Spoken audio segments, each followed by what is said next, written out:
Hello, everyone. Welcome to the random live that we're doing this evening. So hopefully we'll give everyone a few minutes to join because they're just like, why is he live at this time? So we'll let them get out of bed, grab a cup of tea and come and join us.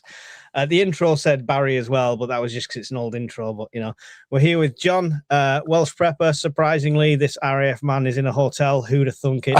I'd rather be at home. And we've dug Brian up out of his bed as well to update us all of what's going on. And of course, you can be watching on his channel as well over at Scottish Prepper 73. So make sure you show that stream some love as well. Get all the likes, the shares, and all the wonderful stuff out now so people find it. Right. Where all the cool kids are. Yeah. Over on your side because it's 99p. Shocking. I'm cheap. I'm a cheap ass. The pound world of YouTube. Team you. See, the world's falling apart and we're still smiling. It's fine. So yeah, it's all gone a bit extreme this evening. Israel attacks Iranian gas fields. Iran strikes Qatari LNG hub. And basically we all will feel the knock-on effects of this. Brian, what's going on and what does this do to our timelines that we were only talking about yesterday? So it's the same gas field. It's just spread across the two countries. So the Israeli stroke Americans zapped the Iranian side, and the Iranians decided, well, fuck it. So they blasted the Ras Laffan natural gas processing facility in Qatar. And the details that have come out so far are saying things like catastrophic and extensive damage. Mm-hmm. That doesn't sound like something that's going to be fixed very quickly, even if they could ship it through the strait. So we've went from, at the start of the conflict, I hope that it's a flash in the pan, it causes a blip in the markets and it's over and done with in 2 weeks, to yesterday, to the opinion being that if it lasts a further 2 to 3 weeks, then we're looking at inflationary problems, supply problems, etc., across the board. And that's purely because of the physical disruption in the supply chain. Now we're talking about catastrophic damage in the supply chain that's not going to be easily fixed or fixed in a timely fashion, even if the boats could ship it. That puts a different spin on things. Yeah. It definitely changed the timelines. AD Media Office is reporting on X. Abu Dhabi authorities are responding to incidents at the Habshan gas facilities and at the Bab field caused by falling debris from successful interception of missiles.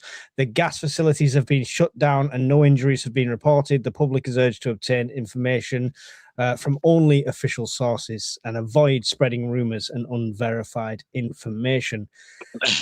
Before that came out, I heard that 4 were intercepted and 1 got through. Yes. So, I don't know. It's like, which propaganda do you believe is the question. John, you had a very fixed timeline when we spoke yesterday. How much does this rock this and does it change how you're thinking? I don't think it affects the timeline as of yet. If they take out another couple of facilities, I think that will change the timeline.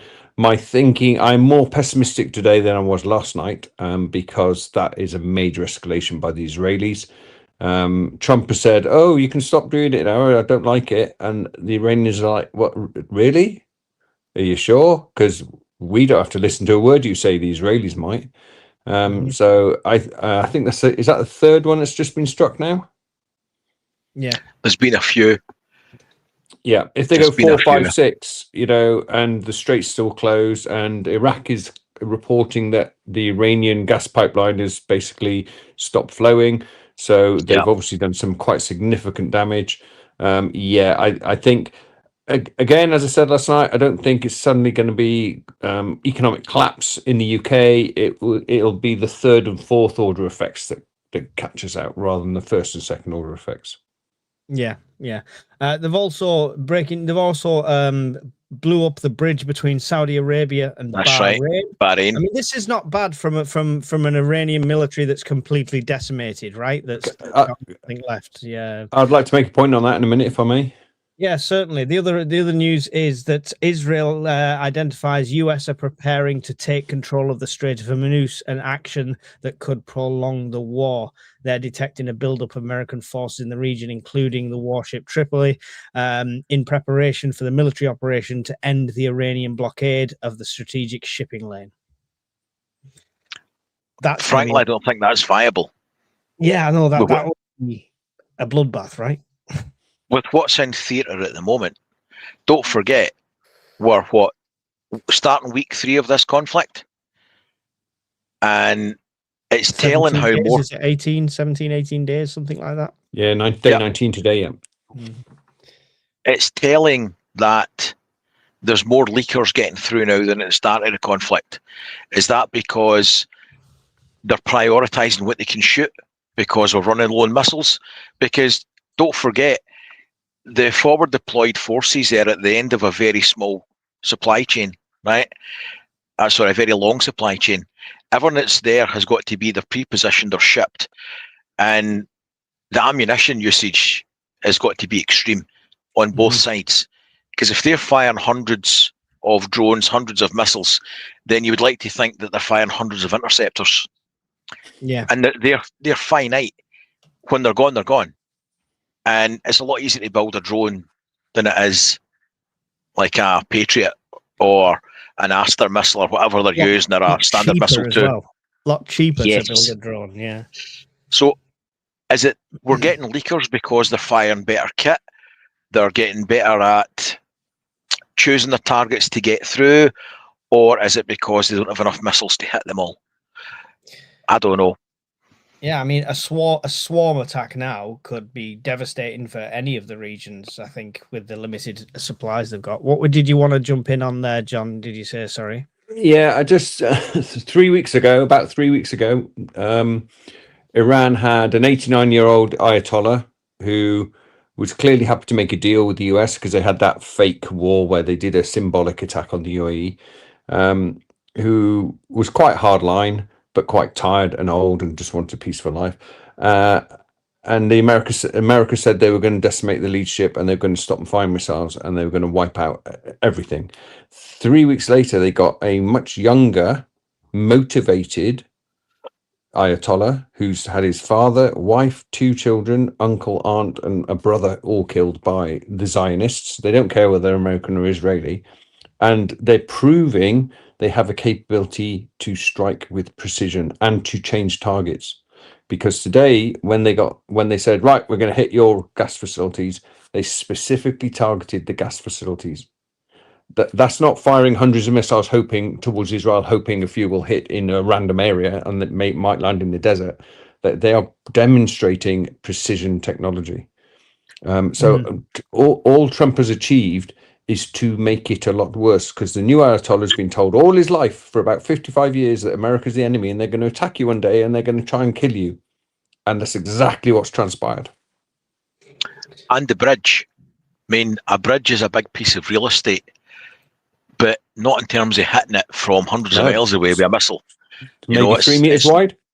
It's no small feat to hit that. So no, absolutely.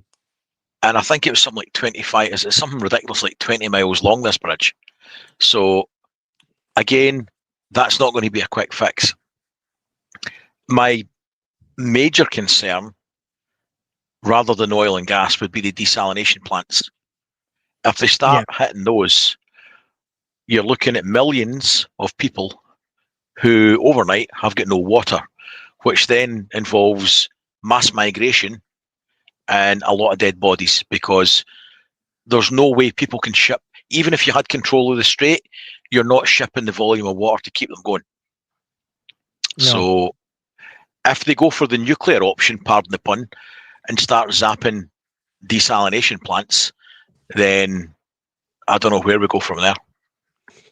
I mean, they've basically said, like, the hats off on these targets and stuff. I'm going to cycle through these. I can't remember which one was which here. That was the lower energy one. Saudi Arabia intercepts 4 missiles going towards the drone approaching the gas. And the other one we put up was Iran, the president say attacks on energy infrastructure could lead to uncontrollable consequences. So yeah, they're pretty much. Is this their backs against the wall now? Then is this their last hurrah? They've nothing to lose. I don't think so. I think because they've decentralized the command structure, it doesn't matter how many of the hierarchy you take out. The system they'll be using is if you don't hear from your commanding officer in the next 40 hours, do this, just in case he gets killed. If you do hear, he might change your orders, but that's fine. But they have the if you don't hear orders in place, and they've been preparing for decades. Yeah, yes, exactly. They've been preparing this for 40 years. Their whole doctrine is that we will get attacked by America and Israel at some point in, we don't know when, but that's their whole doctrine is to take on the Zionists. Yeah. They don't have to win. They just have to outlast. Yeah, well, Marty said the hardest part of a 2-week war is the first 6 years. I like that. I like that. Another really interesting point going against America is the USS Gerald Ford got damaged in a fire last week. Was it hit? Don't know. But that's been withdrawn. That's going to Sicily now. So they're an aircraft carrier down already. And the Marine Expeditionary Force element, whatever they're calling it, that they think is going to go to the Carg Island, it's got to get through the strait. Yeah. I probably won't make it. This is the bit that gets me, as in, realistically, with the forces in theatre, when we spoke about this 2 weeks ago, and I had said at the time that the escorts that are in place for the carrier groups are there for the carrier groups. They're not going to strip those assets from the flat tops to move boats, whether it's in a cluster convoy or not. It's going to boil down to numbers. The numbers are not there. That's why there was a push for allies to come and help them, because they're going to need ships in theatre to form a line of control to allow safe passage.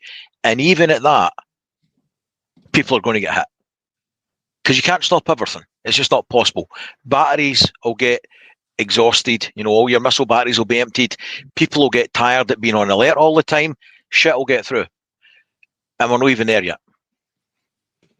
Every year, I don't know if you've seen a carrier group for real, but the minesweepers at the front, and then you got the air defense, and then you've got the anti-submarine, and then you got a few destroyers, and then about 18 ships later, the carrier arrives, and then he's got the same behind him. There's usually a nuclear sub with them as well under the waves. Yeah. So they just can't afford to strip any of that out. No. I mean, Darg, they could take Darg Island, but it's, I think, what is it? Correct me if I'm wrong, something like 19 miles off the coast of Iran. You can see the Iranian coast from Darg Island, and it's got 3,000 meter cliffs, not far away, 3,000 foot cliffs. So you could just put some artillery pieces along the whole 400 mile coastline that is around the Darg Island, and you just bomb it, just artillery shell it every day, 24 hours a day. And so any expeditionary force that landed there wouldn't last. They would suffer a lot of casualties. They've got air superiority and have had from the start. However, even with that, if you've got a cap up in the air and they're flying round about, by the time they detect a threat and start to zap it, you've then got to have other assets to go and attack the launchers. Otherwise, you're just going to be rinse and repeat further down the line.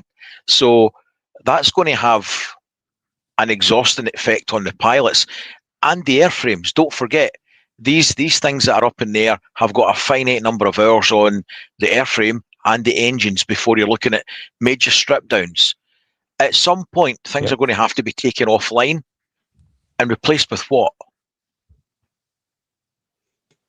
Yeah. Replaced with absolutely nothing. Replaced with, in my experience in the Air Force, I mean, we are talking tornadoes now. 6 tornadoes would taxi, 4 would get airborne, 1 would turn around, 3 would go towards the target, and 1 would have to divert. So they're launching 6 to get 2 over the target. I don't know whether they're more reliable now. Maybe. We prep for all circumstances. This is just another reason to prep. I know a few people who are now prepping because of this. I mean, yeah, silver linings is going to get more people prepping, hopefully. The question from Brian was, if this war was sorted tomorrow, how long before prices would get back to normal, given that some refineries are blown up? I think there would be the immediate knee jerk, so there would be a drop in oil prices, and then I think they would gradually rise again because they've now got to invest in repairing these refineries, and if it is extensive damage as is being reported, that's quite expensive, and they're not getting any revenue. Let's hope they got a sovereign fund sat there in Qatar and Saudi. I kind of agree with most of that. I would just put a slight spin on it and go, we've got a lot of dead bodies in Iran just now, and even if there was a calling of halts tomorrow, I would tend to think you'd probably have subversive elements, terrorist elements that would still have a pen chance for lobbing the odd drone here or there. We've not got a failed state in Iran yet, but if you keep killing all the top tiers of the government, we're going to have another Libya, Syria, Iraq. And at that point, you've got tribal cultures again, and they've all got lots of guns and missiles. So who do you deal with and how do you stop it? Mass boots on the ground, right? That's the only other option. It becomes the new theatre of war, like Afghan. A lot bigger country. Massive. A lot bigger country. Mountainous. Yeah. And to be blunt, there's no appetite amongst the rest of the Western world to do it. And to be doubly blunt, the British Army is a shadow of itself from the first, never mind the second Gulf War, and we just don't have the assets. No, we just don't. No, we don't. So we talked yesterday about the end game here. Where's that going now? Has that changed? I mean, is he just going to declare victory and pull out? Or he said that today. Did you see his article today on X? Trump had said today that he's of a mind to just say that's us. We've achieved our objectives, and we'll pull out the Gulf. And then all the people that didn't want to help us out, it can be their problem, and they can escort their own ships out. That's they him actually pulling said out that of today. NATO, right? That's him pulling out of NATO, right? I think it's a bit of a dick move to get in and kick over the anthill and then say, there you go, that's a nice place to have your picnic. I would hope that he's just exerting a bit of leverage to try and get people to come to the party and help out. But you never know, because he's very unpredictable. I think John's talking about the prices, says 5 to 7 months best case scenario. They never drop the price. No. My tracker is showing USS Ford in Red Sea right now. Yes, going back to Sicily to be repaired. Even with all the NATO troops, we don't have troops. No, I mean the size of Iran, you'd need. Sorry, Mike. No, I was just gonna. Carry on. It's all right. I'm just going. You would, and I'm not underestimating this. You need hundreds of thousands of troops to occupy Iran, if not millions. Yeah, that's assuming the population's compliant. Yeah. The other thing I said yesterday was the fact that GB News had put out this articles after the interview. I watched the interview afterwards as well, Brian, that you mentioned. And I said other mainstream media will get on top of that. And lo and behold, today we have tabloids mind. So take it with a pinch of salt as always, coming out with this. Saw that.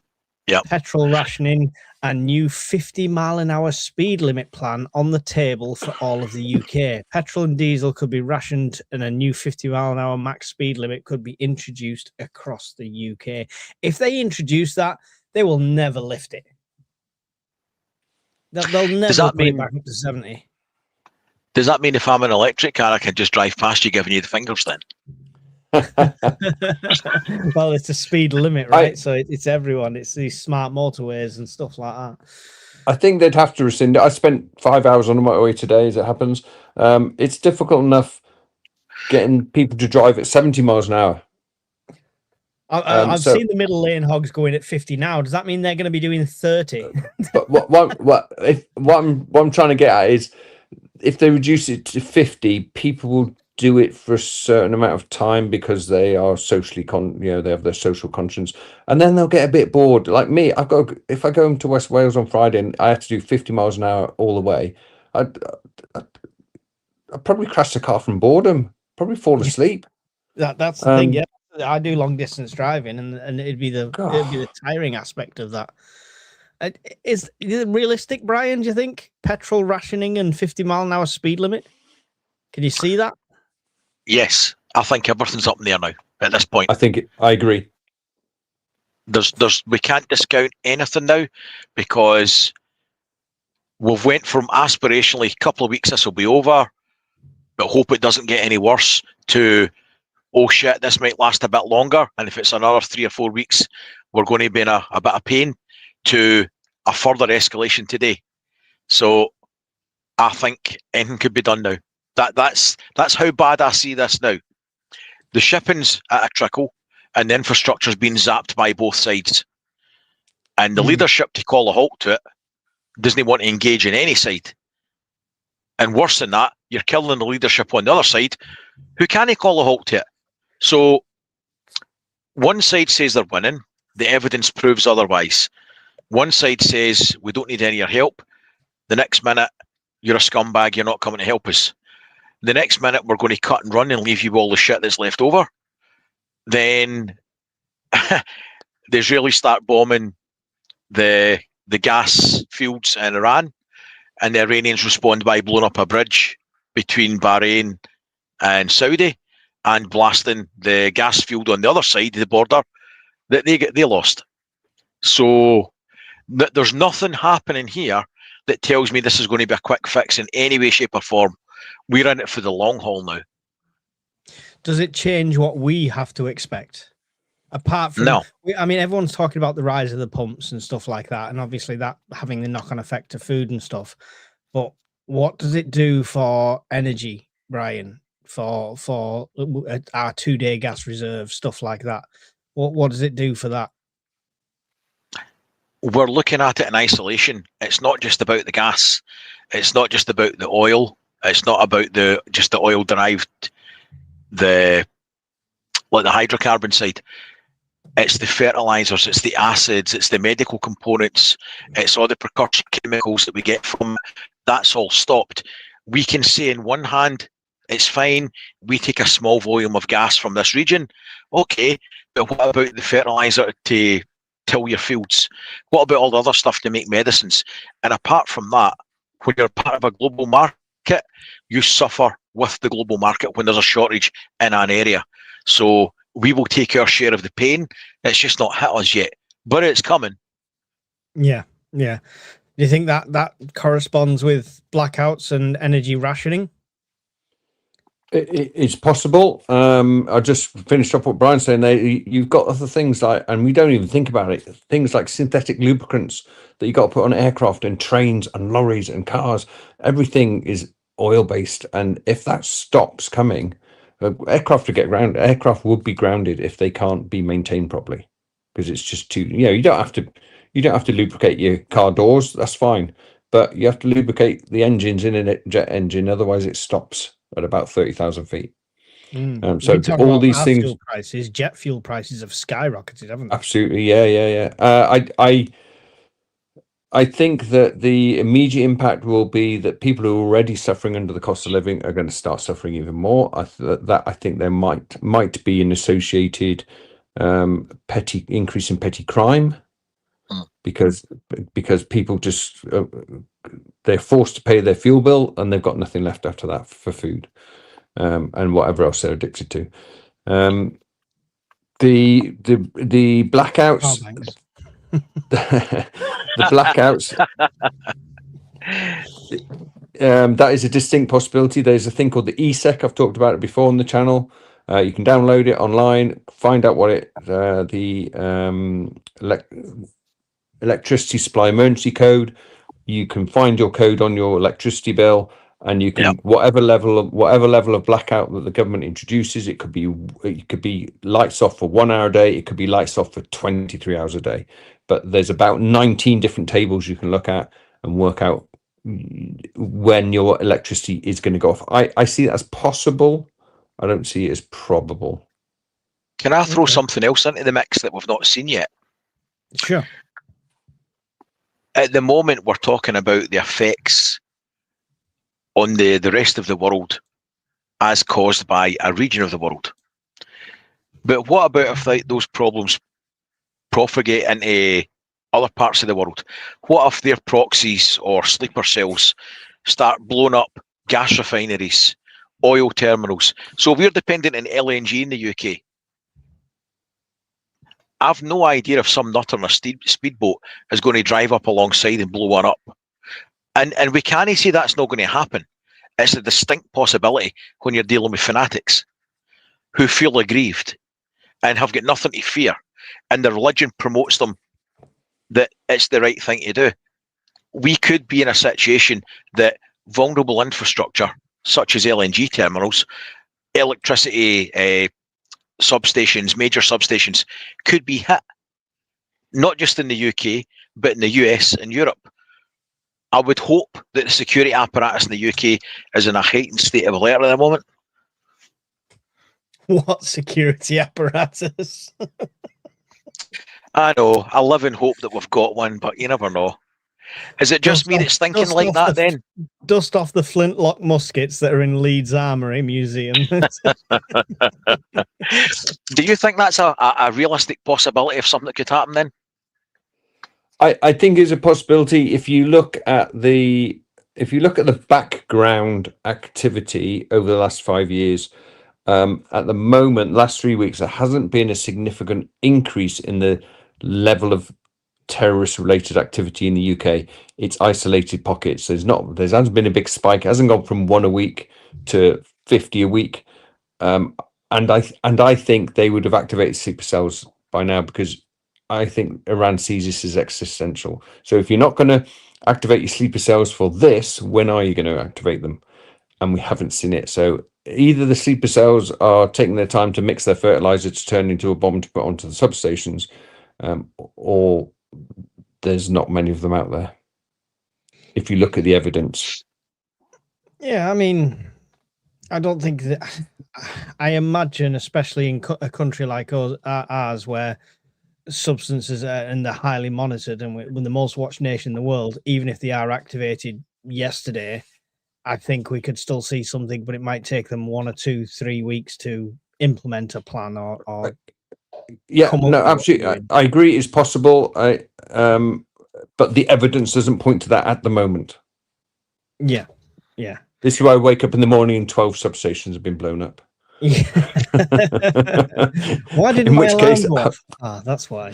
In which case, the evidence will indicate that they have been activated. And we don't do evidence; we do speculation. That's the point. Okay. Here's a question then. Sorry, on you go. Are you going to answer this one? I was just saying, it's how can all countries be dependent on Iran? It's not the dependency directly on Iran. It's the fuel and the oil. If that's going mostly to China and they now have to get it from somewhere else and so on and so forth, it's dominoes.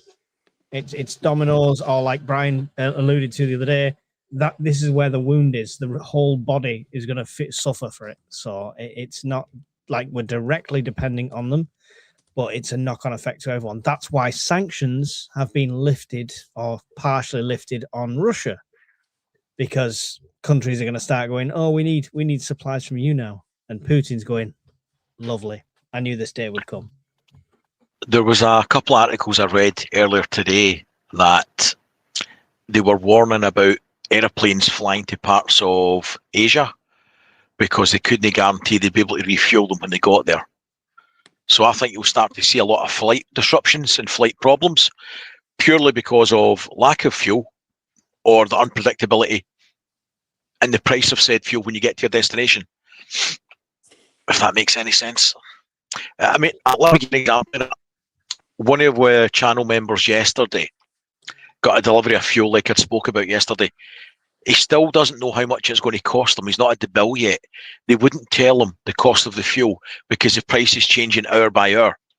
You could have a flight taken off from Orlando to Manchester, and they've no idea what price they're going to pay by the time they land to refuel. That is unsustainable for the world that we live in. You'll have airlines and hauliers going down the shitter. This is the same issue with fertilizers as well. Exactly the same issue with fertilizers happening as well at the moment. Yeah, and just to follow on from your point, Mike, about the domino effect, it's also cumulative. You can't pick those dominoes up once they fall. And I'm just looking online now. The United States is the top producer in the world of oil. Saudi Arabia is next, and then you've got Iraq, Iran, UAE, and Kuwait, who are all affected by this, and they produce nearly as much as America between them. Yeah. So you've got Saudi Arabia second, but then you've got that cluster of 5 countries that are producing as much oil as America, and now they're not. Does them stats include the Venezuelan oil that they've tapped into now and the Greenland oil that they want to get hold of? Venezuela is 18th at the moment because it's obviously not developed. That's exactly why America went in there. Yeah. They've got loads of oil under the ground. Yeah, just not tapped into yet. Yeah. Just might be completely random, but we've got a speaker upstairs playing white noise, and it just went mental for a solid half hour of phone signal powering through it. You know that sound? Yeah, There's no phones near it. It's just woke the little one up. That's what she's come down and told me. So that's completely weird and random. So don't know what's happening in Manchester. Your home's bugged. Can you please wave to Mrs. Welsh Prepper? She's joining us for the first time this evening. Hello, Mrs. Welsh Prepper. Oh, she'll be pleased. It's the accent, right? I get it. It's fine. That's okay. I get it a lot. Mike only brings me on here for the eye candy. Her eyes aren't painted on. That's it. That explains a lot. Keith says, ultimately, I think Trump will start to see fuel prices rise at home, and then he'll have to give in to political pressure framed as victory with a victory withdrawal. I think he'll manipulate them prices for a long time at home. I think the killer for me for Trump will be when the coffins start coming back with the stars and stripes draped over them. Yeah. That will be the killer. Yeah, that's because he sold himself on no new wars, right?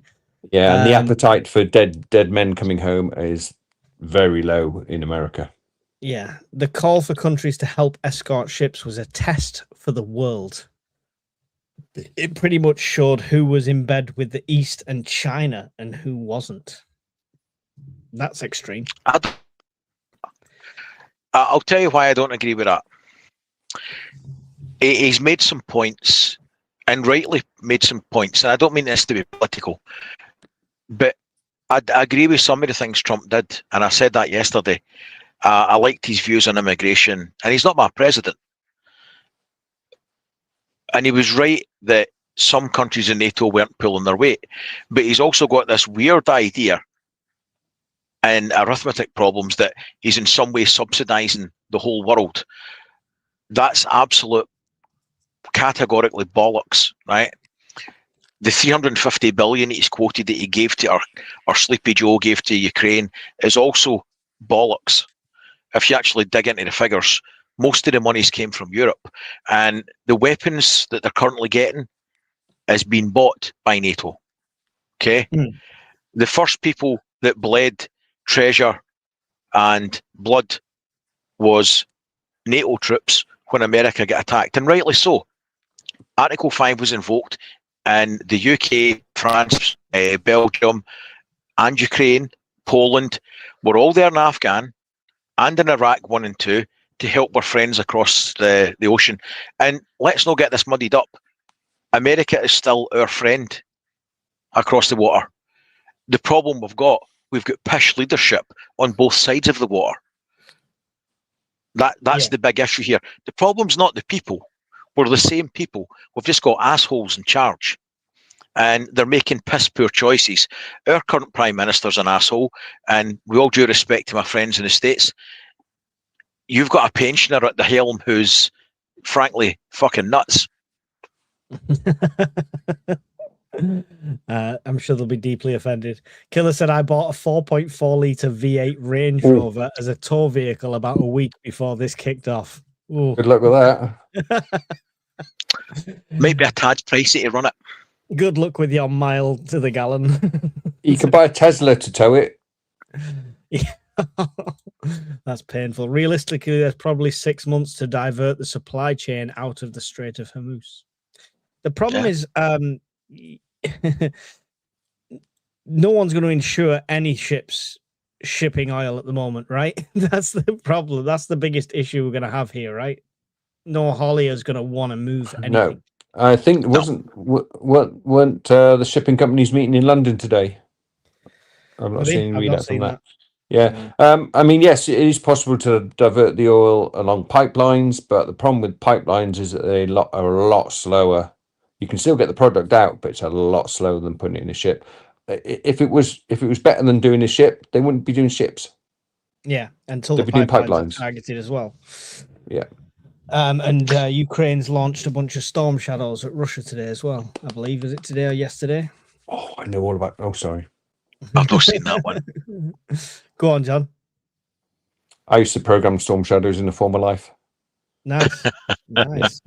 Never fired one, but I used to program them. I used to program automatic lawnmowers. Does that count? No. Storm Shadows much more fun. Advised my daughter 3 weeks ago to keep fuel topped up after watching one of your chats. Checked in with her today. Full tank. Keep up the good work, boys. Excellent. Good, Carol. Good to hear. Yeah, that's superb. It's a good rule of thumb anyway. Anything can affect our just-in-time system, not just this crazy crap that's happening now. This what Trump will do with a conflict with NATO and Russia, leave high and dry and say its own problem. We can't trust Trump anymore. It's just, and this just shows why, says John. I don't know if I agree with that.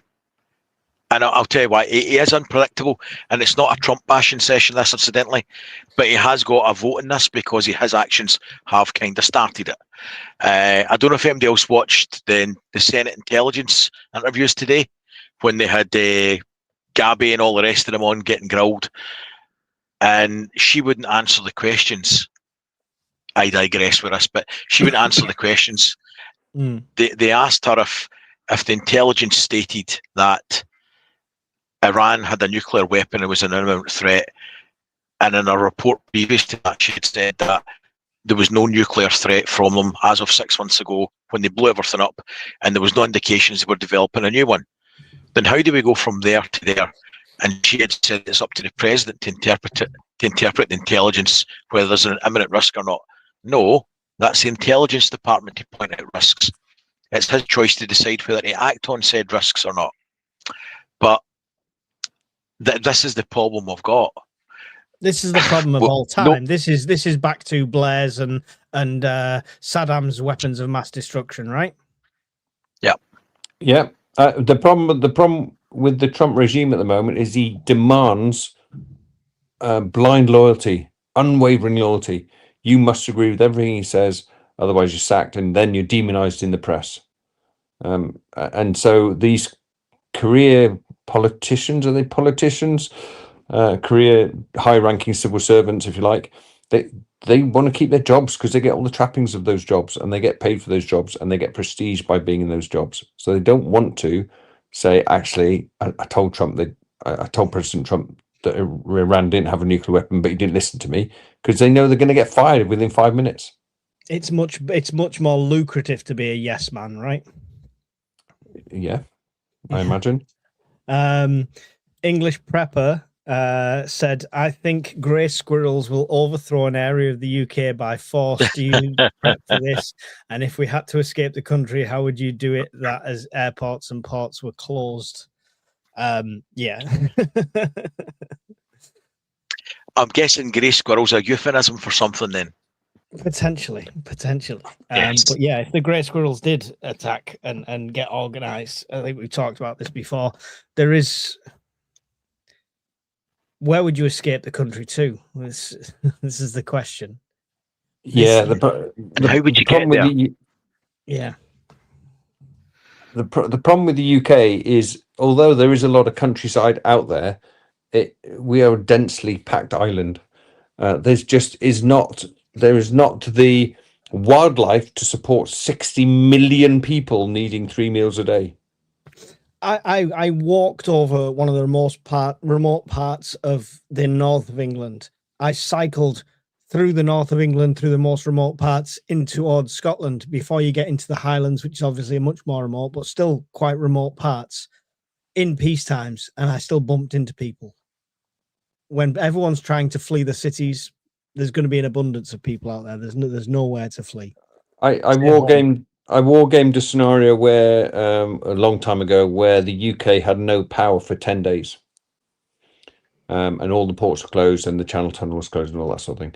And after 4 days in the war game, we were calling on the Red Cross, the Red Crescent, and every other food agency there was around the world, the UN, to come and stop Britain from starving. Yeah. Did you make it to day 10? Yeah, we made it day 10, but it's not going to be. It wouldn't be pleasant. We've ran through a blackout. We've done a few. We've done a few. Maybe it's overdue. I still stick with 1990. Yeah. I don't think you're far wrong, Brian.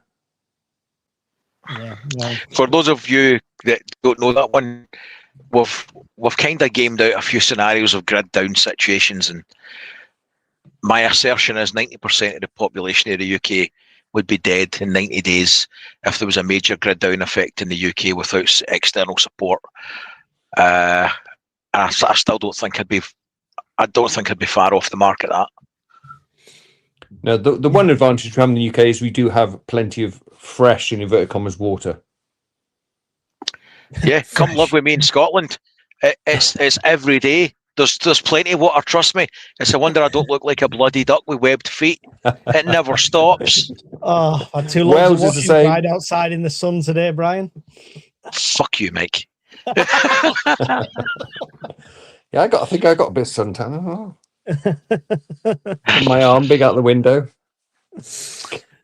Pair of bastards. Got quite cloudy at Carlisle. If it's sunnier Yeah, in Wales, that's about we've got right. issues. I actually feel, growing up in Scotland, like Charlie Brown.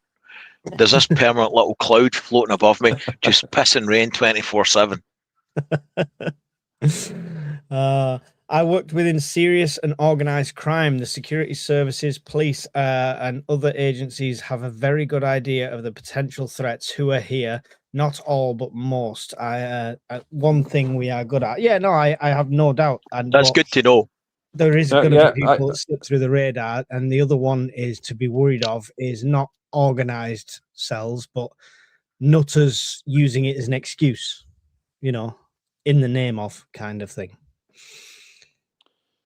Yeah, Urban Protective will know much more about it than me, but I know that they risk assess each individual and say, they will show certain traits, they will show certain ideologies, they will go to certain places to pray, they will associate with certain people, and that builds up their level of risk on how much monitoring that they get. And for every serious terrorist, there's going to be 100 who are like, yeah, I might be a terrorist, but I'm not quite sure. And they don't get as much attention. I'm going to put up the one for Kenny for KGA Services Scotland 8365. That question up. This one? That's his name. There's other ones at the bottom.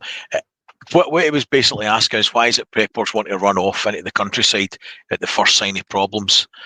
We've spoke about this a million times, Kenny, and you're not wrong. The problem is geography and location and circumstances. So many people live in a city that will turn into a charnel house, and any protracted social upheaval, problem, myriad of issues, it would turn into a bloodbath. For most of us, like say where you live, where I live, our situation would be bugging. bug in with a means to defend yourself, bug in with your supplies and your food, etc. For us, that would be a good call. It would be a sensible call. There's a lot of preppers who, at the first sign of a power cut, would run out into the countryside with granny and the children, with a backpack they've never tabbed in, hardly know how to pack it. The contents are from Temu and it's never been used, and they'll be dead within the first 5 miles if they walk that far. Yeah. There's a lot of fantasy out there, but then you've got people like Mike that live in Manchester. Bugging out for him 9 times out of 10 is always going to be the best option. Yeah. So if we get to that without rule of law stage, then don't get me wrong. On an initial power cut, I'd be bugging in like everyone else, sort of thing. But I would have to try and get out before it got uber violent because of where I am. It's good to see Kenny on the live. He was the kindly chap that did the. I hope he doesn't mind me saying this. Actually, the Temu body armor testing. Oh, nice. His kindness enabled that whole video to be made, or it would never have been done. He's a good lad. Yeah. We've asked this question multiple times, and we've got friends, and we've been to meets with people that are of that mindset, and you speak to them, and they have, a logical reason for it, and they think, and you can see their point on some of the things. And don't get me wrong, if you train and you do it and you are Grizzly Adams and you can survive it, then maybe that might be the best option for you, especially if you're in a flat in the center of London kind of thing. It's just, there's going to be so many have-a-go heroes, like Brian says, that I said if I had to bug out to the Highlands, I would take no kit. After about 50 days, I would take no kit because I would be able to pick up all the kit en route. All the dead bodies. Yeah. I could stay in a different tent every night. I think there's a perception, and it comes from America, that a prepper is someone who, as you say, puts his rucksack on, goes out with his Rambo knife and starts shooting deer and living a very nice life in a log cabin.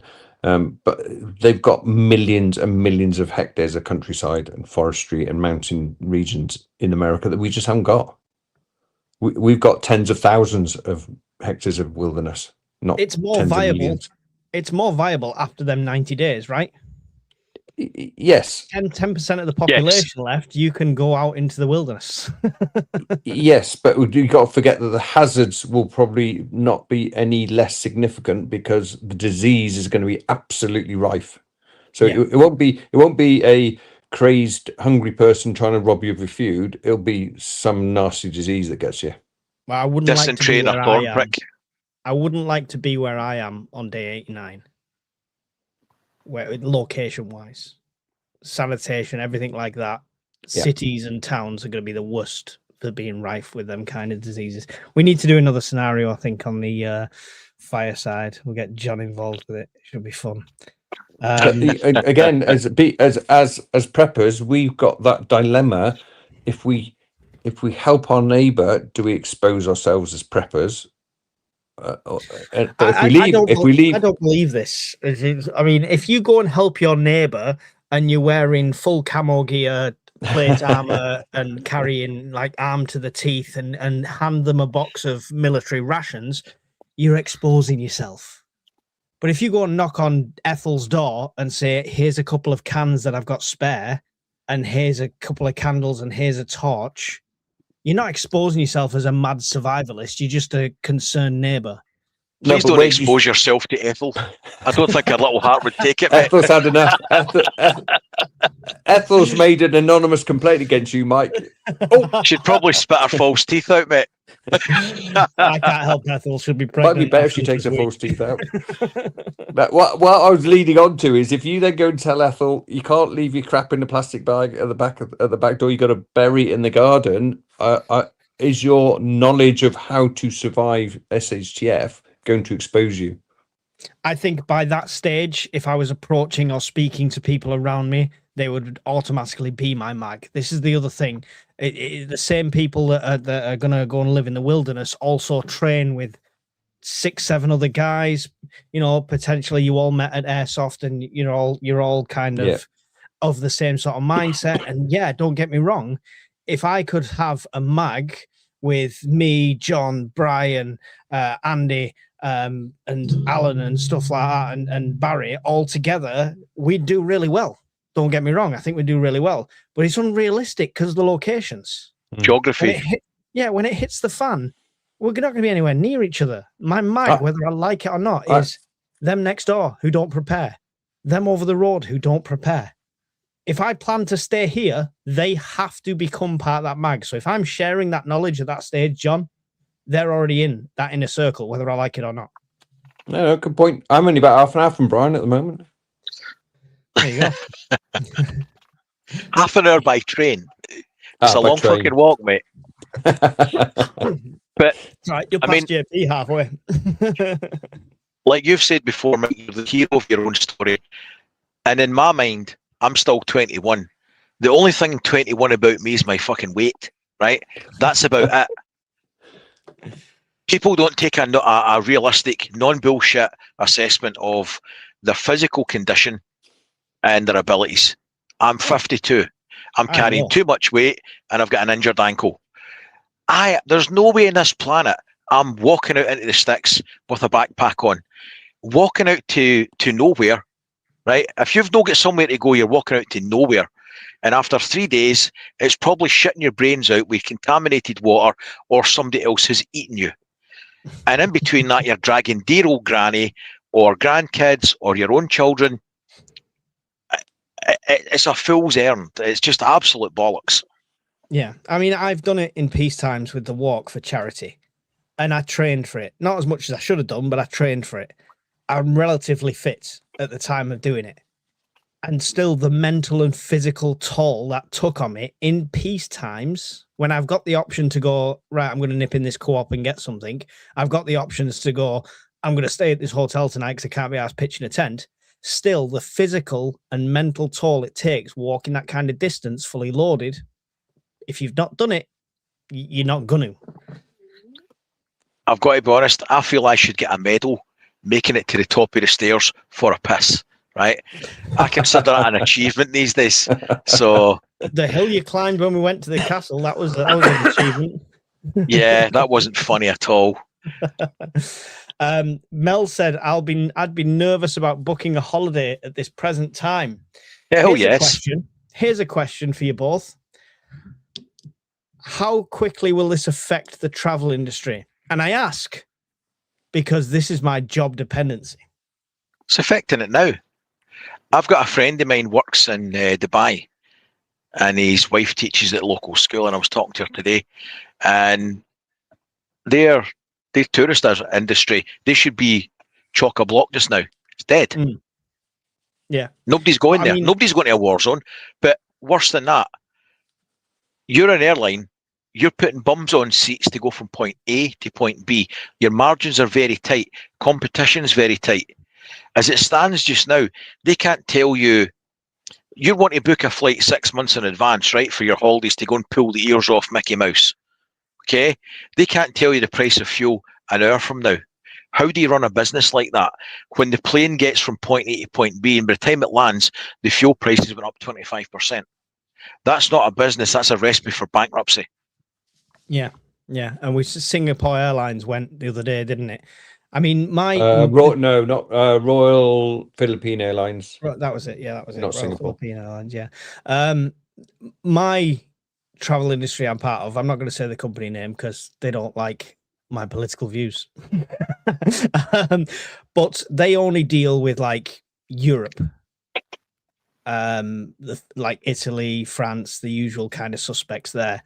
How much do you think that'll be affected by people being nervous, like Mel's saying, with fuel prices and stuff like that? Do you still think that is the travel industry in trouble? I think they're going to struggle. I think the low-cost airlines, their margins are so very tight that they will cut back routes. They will just keep the most profitable ones. I think we could see cancellations if the fuel price keeps going as it is, because they do, they are really cutting, as you know, if you've flown one, they really cut it to the core. So I did a master's degree in air transport management, and one of the first things we got told was Richard Branson. The quote was, "If you want to, in the airline industry, you'll either make millions or you will lose millions." Mm-hmm. And that's the way it seems to go. They're either very profitable or they're very unprofitable. And the low cost airlines, they don't care about the passengers; they'll just cancel. Moving on to, I am nervous about booking a holiday. I would not book one at the moment because of the risk of suddenly finding myself in a foreign airport and there's no flight waiting for me. Yeah, We're doing 2 cruises this year, and cruises would be okay. not really, because you're burning hundreds of thousands of gallons of oil. True. So, in fact, I'll tell you that they're not even burning that. The ship I was on last year, it had a big, massive LNG tanker next to it for 5 hours, filling up with liquefied natural gas. Now, we've got a problem with LNG just now because one of the major exporters has just been blown up, and the rest of the shipping routes are clogged up. So, whilst I'm thinking I don't need to worry about flights, I've got to get the bus to Southampton. Now, I've paid 360 quid for the bus to get there and back. But that's based on prices of 3 months ago. They might decide that they're going to cancel the transport because it's now not cost effective. The cruise ships might be better off sitting at the dock because they can't afford to fuel them to do a tour, or they might decide to shut down so many port visits because they can't do the mileage. So yeah, it is affecting. One of the guys in my chat had just said, Country Trumpkin, there are already delays in airports due to the TSA strike, and air traffic control folks, they've been paid because of unfunded budgets. I saw a bit about that today. They'd cancelled hundreds of flights. So you've got that going on, and now you've got fuel problems. So what you're saying is start looking for a new paper round, Mike, yeah? It's Butlin's time. Staycations.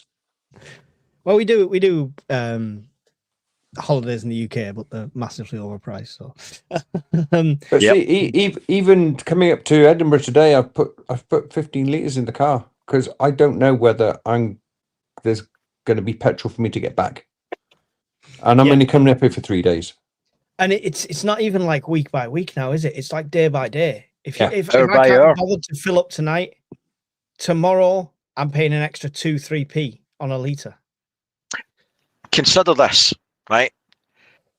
A lot of the world, they're telling their citizens there could be problems, there could be this, there could be that.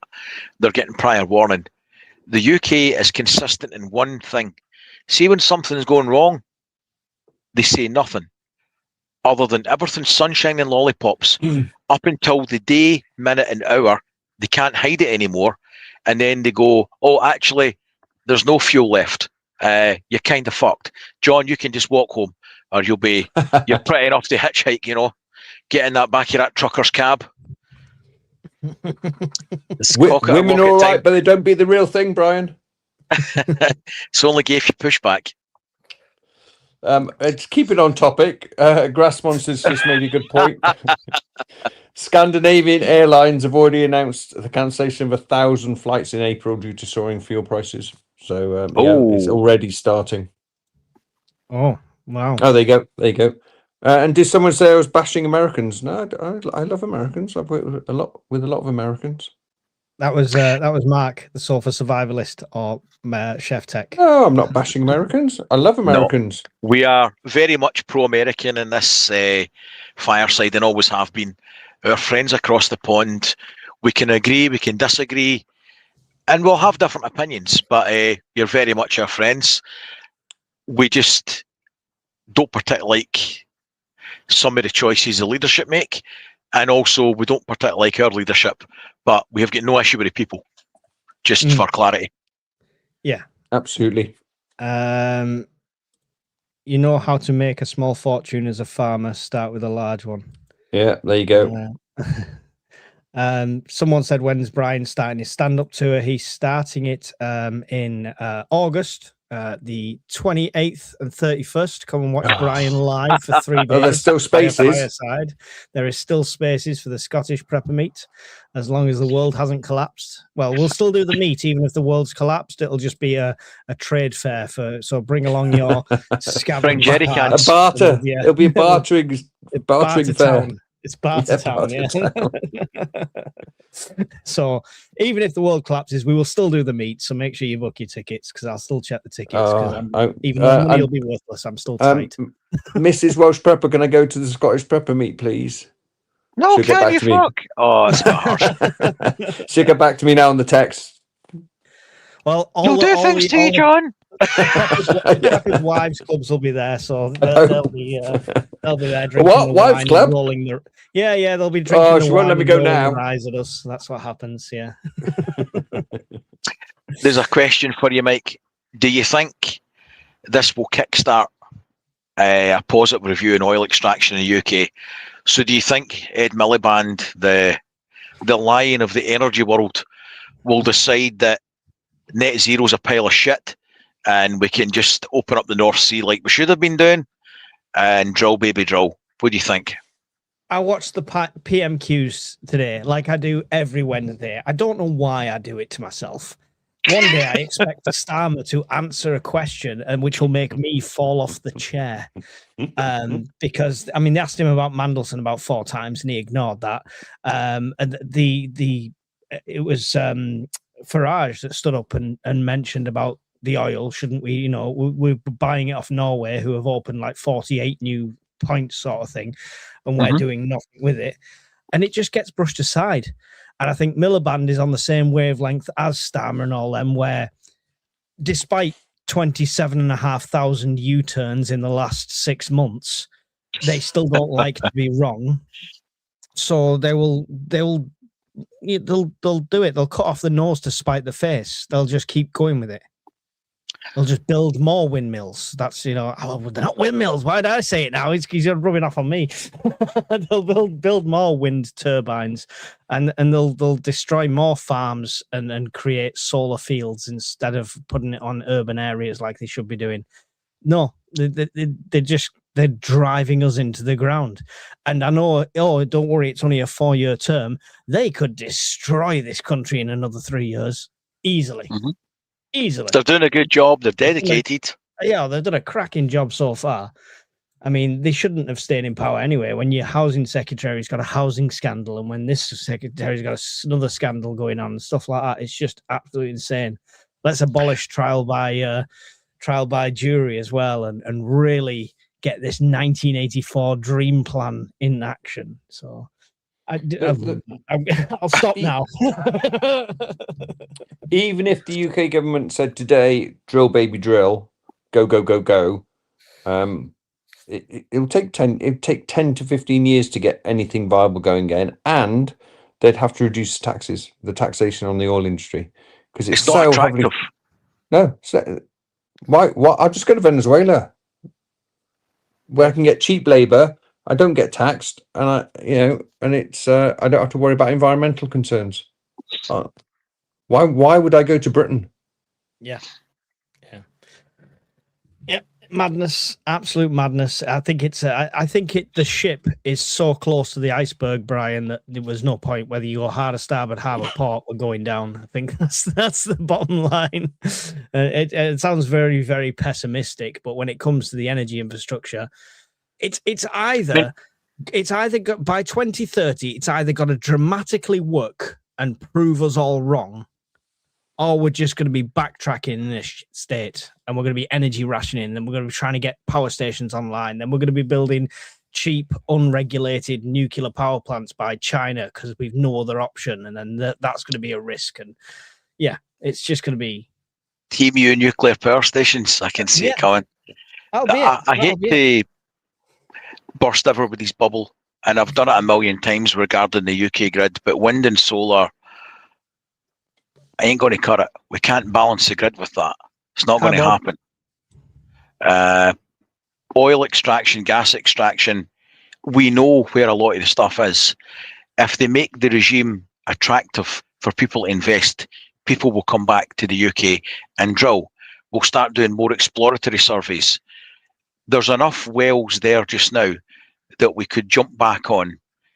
There's rigs all up at Arsendie, Inverness and Tain now that could take them, float them back out. The skills are still there currently. They've not all retired and died yet. We could put people in place and make a start at it now, but the clock's ticking and time's running out.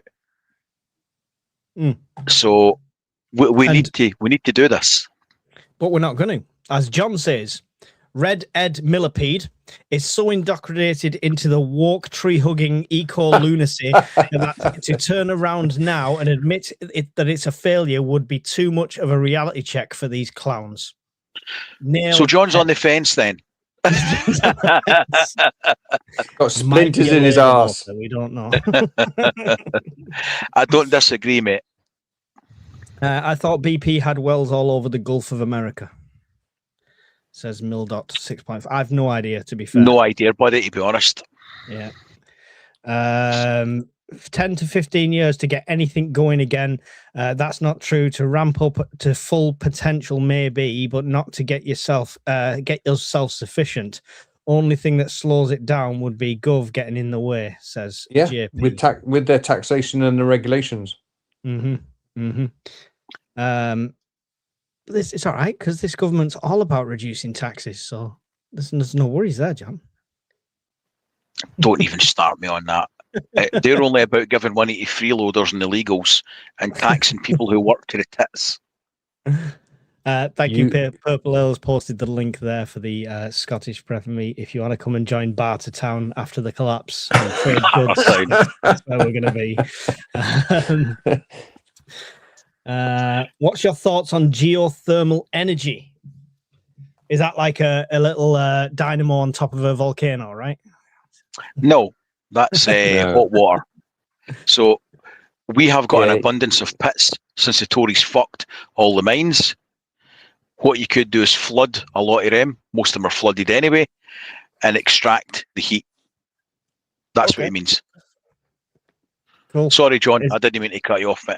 No, I sorry. I thought it was about. Can't you get like pipes laid in your garden? Is that different? No, that's ground source heat pumps. Ground source heat. That's it. Is that similar principle? It's a similar principle. You're extracting heat from the ambient water temperature. Air source heat pump does it from the air. The geothermal one, it could be from natural steam vents, geysers, or in the case of the UK, we don't have that. What we could do is we've got existing mines that are defunct. You could take the most promising ones and basically circulate a refrigerant through pipes and extract the heat. Iceland has a lot of geothermal, doesn't it? Yes. Wheeled Medic says we have over 50 capped wellheads available. Currently, some semi-serviceable rigs still on standby before decommissioning. Get them up there. Send them now. Legalize electric scooters and bikes with throttles, and you'll save a lot of mobility issues quite quickly. There you go. Yeah, BP has wells there, Bob said, about the Gulf of America. Is there BP, British BP, and American BP? I think I've no idea, mate. I think they're separate entities. All right, okay. If they had any sense, they could sort it out. Microgrids for the whole of the UK. This would sort out the energy threat relatively cheaply. I mean, not really. They could have done stuff in the. I think. Correct me if I'm wrong here, Brian. But when they initially started doing all these solar schemes years ago, and they were putting free solar panels, and you see council estates now with solar panels all over, they didn't put batteries in at all. It was all use the power or trickle back kind of thing. If they'd have installed proper solar systems with batteries, we'd have been energy independent. A lot of people would have been. And the people would have been in a better position. In the days of the feed-in tariff, it was slightly different. Now you've got SEG, but solar panels without batteries in the UK is like lipstick in a pig. You just don't need it. So because we get sunshine for about 2/3 of the year, you don't, do you, Brian? Mate, in a certain light, I would turn the lights down and you would look appealing. Don't sell yourself short. I've done way worse, John. Way worse. You'll find out at Bartertown, John. Yeah. Right, so I've just done a Google search. There are significant differences between BP in the UK and BP in the US. So it looks like they are separate companies. But I'm not an expert. Thank you, Prepper70, for an awesome 1999 super sticker. You're awesome. Thank you very much. Really do appreciate you. Sorry, Brian, I interrupted you. You're on a flow then, weren't you? Oh no, I was just going to say that the microgeneration schemes could encompass micro hydro schemes, wind, which is pointless, and solar and battery systems.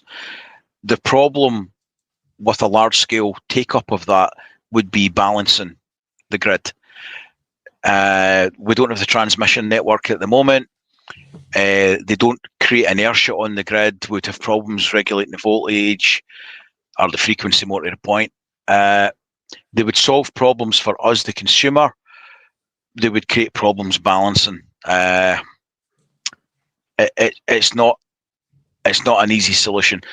That's why when you want to fit solar or batteries over a certain amount, you've got to apply with a G98 or a G99 notice so that they can look at your local infrastructure and see if it's viable to let you on the grid.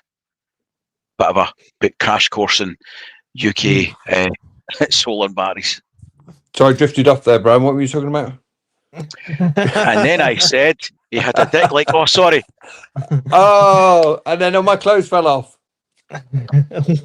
What we need to do is collocate grid scale batteries alongside residential substations. Effectively, you could have them somewhat of a microgrid, and energy would be stored locally. Almost like a 15-minute city. We do large scale. N above 3.6 potential import or export is G99, yes, and it's prior to install.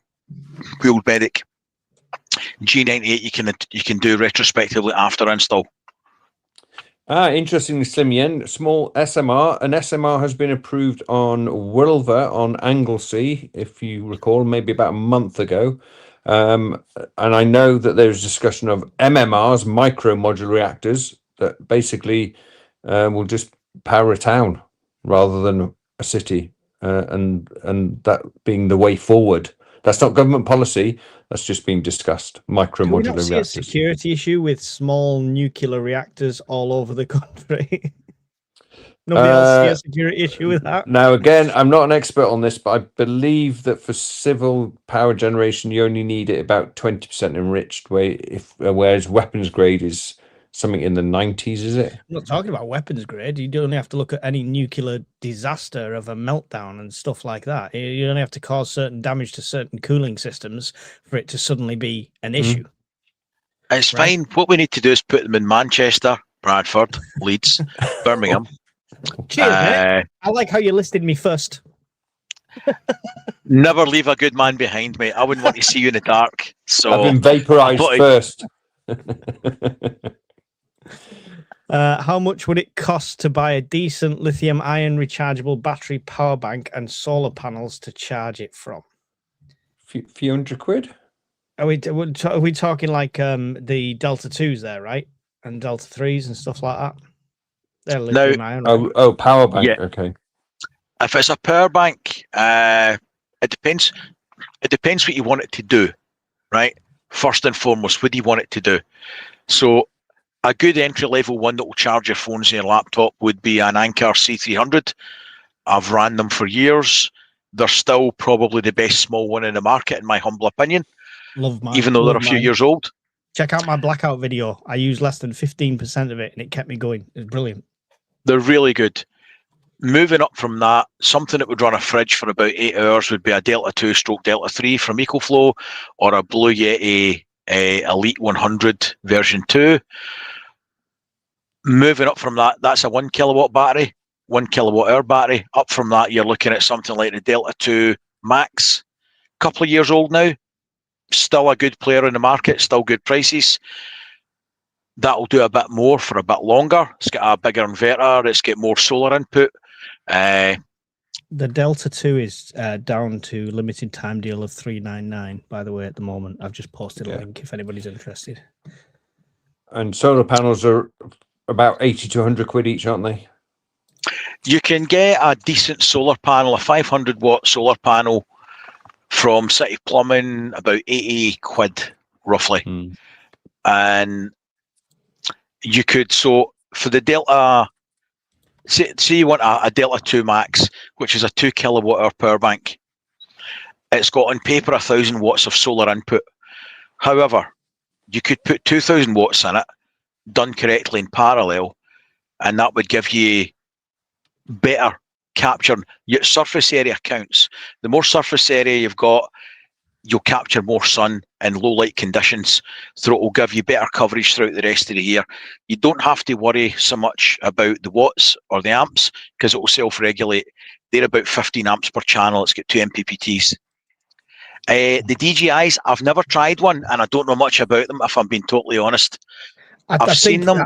I've heard Gil, Grey Man Prepping, I think he's had them, and he said they're good, but what I looked at is they were massively overpriced over here compared to what you could get. Pecron's the same. Pecron's really reasonable in the States. It's a good budget power bank, but in the UK, we get pumped up the ass for it. If you were looking for a good budget power bank at the moment, you're looking at an AFRY P280, which is a 2 kilowatt hour power bank, sub £1,000, reasonable reviews. Yeah. I got an AFRY P210 and I'm really pleased with it. It's not the most meaty one out there, but it's a really good all-round unit. Definitely do your own research on these things and check Costco. Sometimes they have good offers on. I have posted a link for the Delta 2, the Anker C300, and the solar panel that Brian recommended to me. This is not for the City Plumbing one. This is for the Anker because it's a 100-watt one. And that's the Renewables one. That's a good panel. So that link's there. That's in my basket to be bought this week anyway. So, yes, look for info on the UK Prepper, the ukpn.org as well. 15 years ago, LFPO cost 15,000. Wow, per kilowatt. 10 years ago, it was 10,000 per kilowatt. 5 years ago, it was 1,000 per kilowatt. 2 years ago, it was about $100 per kilowatt. Home batteries are now cheap enough, only now for the masses. There you go. They are. 4 years ago, when I built my camper van, power banks weren't a thing. The only players in the market just started to come in were Blue Yeti, Jackery, and EcoFlow. Jackery were shit, Blue Yeti were shit, and EcoFlow were the kind of brand leaders. 4 years later, you've got a lot more options. Some of the bigger players have slipped. Some of the ones that were rotten have improved vastly. But in the UK at the moment, you could get 64 kilowatt hours of batteries in your house from Fogstar for about $7,000. So the prices have come right down. In my home, I've got 22 kilowatts of batteries, which batteries aside, solar aside, the batteries on their own came in probably $6,000 for 22 kilowatts. So batteries have come down an awful lot. Yeah. And the technology's improved massively on the panels as well, hasn't it? Panel efficiencies went from about 18 to 22. On average, the efficiency is getting better because the tech's changing all the time. I think you'll see within the next 5 years, solar panel efficiencies bursting 50%, which is huge. Andy C, has the government announced a date yet for the decision on solar plug-in? Right, so that's for balcony solar systems. That was Ed Miliband came out with that pile of shit yesterday, and he was on about allowing you could plug in solar panel systems to the wall with a 13 amp plug. The systems he's alluding to are ones like EcoFlow's PowerStream, which in the UK comes with no plug on it. In Europe, you plug it straight into the wall. The regulation here, they want you to get an electrician and hardwire it into the breaker box on an RCD. He's now talking about doing away with that. Yeah. Anyway, I think we'll leave that there for this evening. We just wanted to come on and talk about the change to the timelines and stuff like that. I'm not telling you to go out and panic buy whatsoever, but I think the mainstream media will trigger that in the next few weeks. So if you're a prepper and you're prepared, now's the time to take stock, to check how much you've got, and maybe do a few top ups without absolutely caning yourself. I've done it yesterday, and I'll be doing a bit more this week. So yeah, just prep sensibly, but it's a good time to be a prepper. Even if it's all organized and we still have rule of law and everything like that, just imagine being ready for them 2-hour blackouts a day if they're doing the turning off the grid for certain people and stuff like that. What John was mentioning before, that could be an hour, that could be 23 hours, like he said. So if you've got everything in place, then the quality of life for your family is going to be much better. So it's a good time to be a prepper. Good news, Macron has weighed in and wants to implement a mandatorium against targeting civilian infrastructure. I'm sure Iran is going to listen. Problem solved. Yeah, we've just destroyed half your country. So now we're going to say uncle, and you've not to shoot anything. Right. Can I suggest that's not going to work? Right. So, John, All Powers approached me as well. They are being recommended because they are offering about a 20 or 30% commission to the people recommending them. So they'll do a job. It worked. It was fine. But for me, I learned I got sent it, so it wasn't an issue for me. But for me, if I was going to spend the money, I would go with something that's been tried and tested by people that know what they're doing. I've not just gone out and bought the cheapest solar panel possible. I've gone onto Discord, I've spoke to Brian, and I know exactly which one to get. Beware of anyone. I know I put affiliate links in. Trust me, I make pence, like pence, and you don't have to use them. I've told you to go to Costco when there's good deals on. Be very wary of people selling you Chinese power banks because they're getting a commission using their code. That's all I'll say. I've nothing against it. If it's a good product and they send it to me, I will get a commission and I will recommend it by all means. But yeah, just be wary and do your research is all I'd say on that. That's fair, Brian. All Powers, 100%. Do you rate them? I have never bought an All Powers power bank. I've never used one. And I've been testing power banks for the last 4 years for different manufacturers that I've bought. I have no plans to buy one. Read into that what you like. What I would say is their solar panels, the folding ones, are as good as the MH POS ones that I've tested and other folding panels. In my humble opinion, I've spent 600 quid and 400 watt solar panels, folding ones, the Anchor ones. I've spent 80 quid on MH POS ones, a little less on the All Powers ones. The quality of them isn't greatly different. The efficiency of them isn't greatly different. That I would spend hundreds of pounds either way. Mm-hmm. So if you were getting a good deal on All Powers or MH POS or any of the other cheap ones, 100 watts, 110 watts, something like that, I would probably buy it, right? Mm-hmm. And the reason for that is all folding solar panels are ultimately shite because you'll get fatigue breaks, they'll get damaged. If you need a solar panel that you can only bring out now and again in emergencies, then you should buy them. But understand over a couple of years, they'll fall to bits. They'll get broken, right? If you want a good solid array, then you buy rigid panels. Yeah. That's my opinion on all of them. Yeah, I've had the All Powers one. It was fine. It worked. It did a job. It weighed a metric ton. I just think the price point was higher than what we talk about when we talk about the EcoFlows and stuff like that and the anchors. So it wasn't worth it for me in that respect.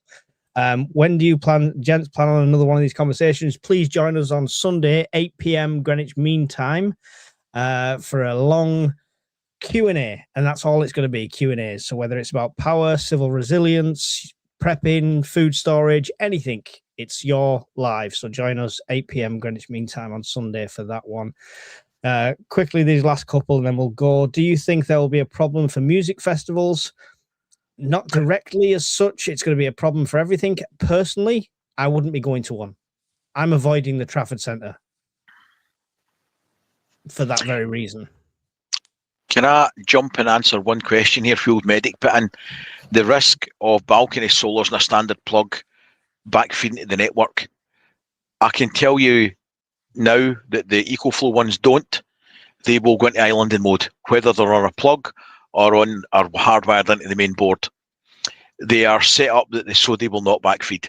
So that particular manufacturer and that particular model will not do that. But what you've got to understand is the battery that's in it and your solar panels that are connected to it, if you've no mains power in the grid, then you've got no backup power on these units. So for preppers, in my humble opinion, they're shite. Yeah. Cool. There we go. Any final thoughts on the situation at the moment, Brian? Any final advice before we go? There's no signs of it stopping. Both sides are very much up for it. The tit for tat damage is escalating. We're in it for a long haul. Tweak your preps for shortages as we do, but tweak them with a view on shortages of petroleum products and derivatives thereof. Excellent. Thank you, Brian. John, any final thoughts on this one?